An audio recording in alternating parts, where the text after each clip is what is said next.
What's going on YouTube? It's Tyler back again. So I just wanted to try out a new style of video.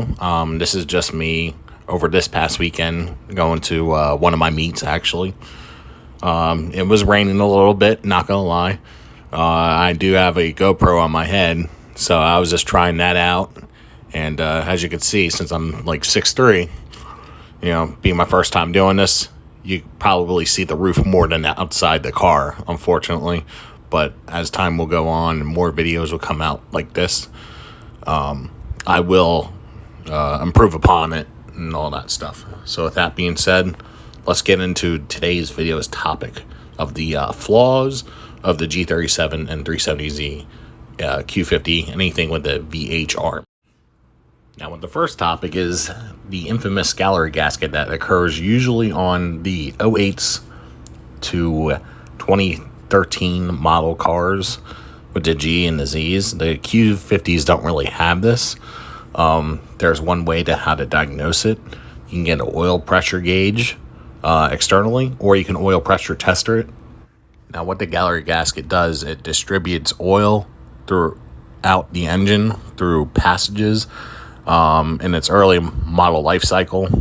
They did add OEM hardware and a paper thin gasket. The 2014s and up, they improved upon it slightly by changing to a metal gasket, but they still used their hardware that usually isn't the best. So what I recommend is getting an EPS tuning and hardware kit. It's a gasket and hardware kit made by EPS Tuning. It's the best $60 you can spend. You get this hardware and gasket installed. It's pretty much a peace of mind from there concerning to that issue.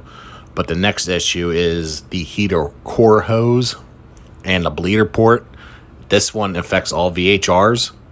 Doesn't matter what year it is, but plastic bleeder port and sometimes the hoses and the clamps in it, they will deteriorate over time and will crack, which will make you stranded on the side of the road from overheating. And if it goes long enough, you could actually possibly crack your radiator, and that's going to turn in from a quick and easy job to a few $100 job. That's really not fun, unfortunately. But this only happens usually towards the higher mile side of things.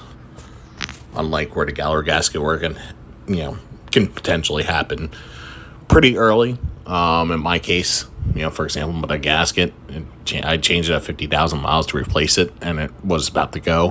Whereas the heater core hose, it usually goes somewhere over 100,000 miles. You just want to make sure you want to check on it. So if you have any, if you're overheating on your gauges or whatever, look out for that part too. The next issue I want to explain to you, everybody, is if you have a G37 or sometimes a Q50. This also pertains to the HR 07 to 08 G35s. Their misconception of the sunroof drain leak. Sometimes if you see any water puddling up on your sides of your car, take care of that immediately, because our body control module or the BCM or body control module in this case is on the lower feet portion of your passenger side. Is a very expensive part, over $2,000. You don't want that to get wet.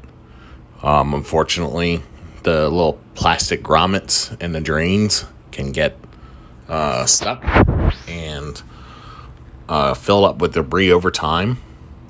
Unfortunately, can be a very, very expensive job to do if not caught in time. This can happen over time, I want to say about 80,000 miles to 100,000 miles. That's when it usually starts. But always check after a rainstorm, or even if you're at a car wash, check your carpets on both of your driver's side and passenger side floorboards if they're feeling damp or wet. You have a sunroof drain clog issue.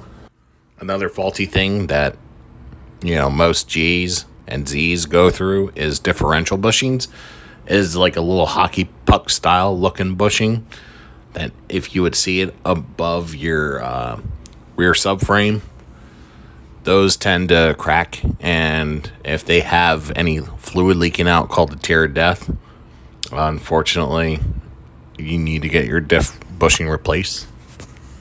What I would recommend is getting a differential brace, like a Bell Works design, and also pair it with a new brace from Z1 or even Whiteline. Anything that is, obviously a more upgradable component compared to the OEM, because if you go to the dealer and if you get an OEM one and if you ask for the bushing, they will try to sell you a whole subframe for $2,000. Now, who wants that, to be honest with you? Noticeable symptoms are usually if you're launching it from a dig or a stoplight. And if you're launching it, if you feel a lot of wheel hop and a lot of play in the back end, you will definitely confirm that your differential bushing is starting to go. And this next issue is for the 6MT Gs and Zs. There is on the JK41 transmissions, there is a faulty slave cylinder design. Whenever you're trying to shift and your clutch pedal is stuck to the floor or a sticking clutch in general, that means your concentric slave cylinder is starting to go out. And this is a faulty OEM part that you can upgrade. I recommend usually getting the Z-Speed C-Mac kit. It is a clutch elimination kit that relocates it from inside the transmission to the outside, making it an external slave cylinder. So you would avoid that issue, that sticking clutch issue again. But this one is a very expensive job to do. It is closer to $2,000 because you would have to drop the transmission as well because of that whole internal slave cylinder to make it external. But yes, the C-Speed C-Mac kit is pretty much the best kit, to be honest with you, for any manual owner. And to avoid all the headache again, I recommend just getting the C-Mac kit. You can go to Z1 as well, but the Z-Speed has been proven time and time again that it's the best elimination kit to get from the aftermarket side of things. Don't get the OEM one. That one isn't the best. And finally, we have oil consumption. Everybody wants to know why VQs burn oil so much, but that's on the DE side of things, from the early 350Zs and G35s to have the rev up motor and the regular DE. This one over here is pretty much a myth. The VHRs do not burn oil, but if you want to be on the safer side of things, get yourself a makeshift catch can. You can buy them on Amazon, or you can get the admin tuning kit that they sell online. But yeah, they don't really burn oil at all like that compared to its DE counterparts. Even the VHR does not even burn oil at all like that. They fixed that issue. But yes, everyone, I hope everyone has a good week. Stay safe. And if you like this video, and if you like these styles of videos, just let me know in the comments. Like, subscribe, keep sharing. I'd like to pump out more videos soon to you guys. Alrighty, and have a good day now.